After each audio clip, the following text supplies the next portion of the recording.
அவர் கட்சி நடத்தல, ஓட்டும் கேட்கல. ஆனாலும் அவர் நின்னார், வரலாற்றில் நிற்கிறார். தமிழக வரலாற்றில் பெரியாருடைய இடத்தை எந்த விமர்சனங்களும் பிடுங்க முடியாது. எழுதுகிறாங்க, பெரியார் பிசி மூவ்மெண்ட் நடத்தினார், பிற்படுத்தப்பட்டவருக்காக தான் அந்த கட்சி வச்சுருந்தார், தாழ்த்தப்பட்டவருக்காக கட்சி இல்லை. தலித்து தியாலஜிக்கல் செமினரின்னு மதுரையில் ஒன்று டிடிஎஸ் போய் பாருங்கள், ஆவணங்கள் நிறைய வச்சுருக்காங்க.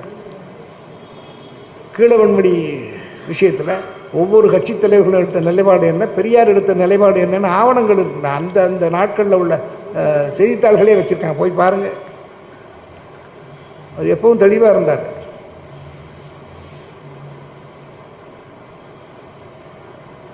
இல்லையா?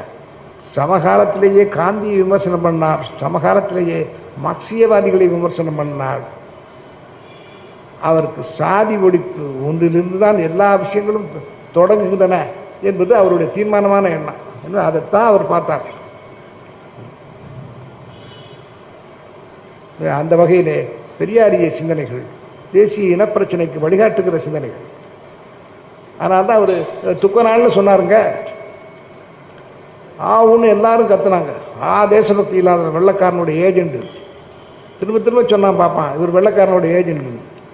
இன்னைக்கு என்ன, இத்தனை வருஷம் கழிச்சு, 60 ஆண்டுகள் கழிச்சு வந்த சுதந்திரம் துக்க சுதந்திரம் தான் அப்படின்னு இன்றைக்கி நம்ம ஒத்துக்கிறோம். இல்லை, இன்றைக்கி சாதாரணமாக ஒத்துக்கிறோம். அன்றைக்கி சொன்னாலே பாவம்னு. இப்போ அவர் தெளிவாக ஒரு ஆளாக தான் சொன்னார். இந்தியாவிலே அவர் ஒருத்தர் தான் சொன்னார், இந்த விடுதலை மக்களுக்கான விடுதலை இல்லை.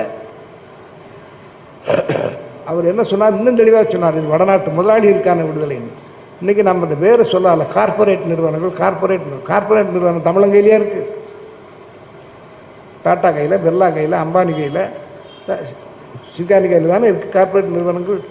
எனவே அவர் மதவாத இதில் இருந்து சொல்லப்போனால் அவர் தீர்க்கதரிசி. அவர் வருவது உணர்ந்தவர். இப்படித்தான் இது நடக்கும் என்று ஒரு வரலாற்றின் கணித ஆசிரியரை போல் அவர் கணக்கு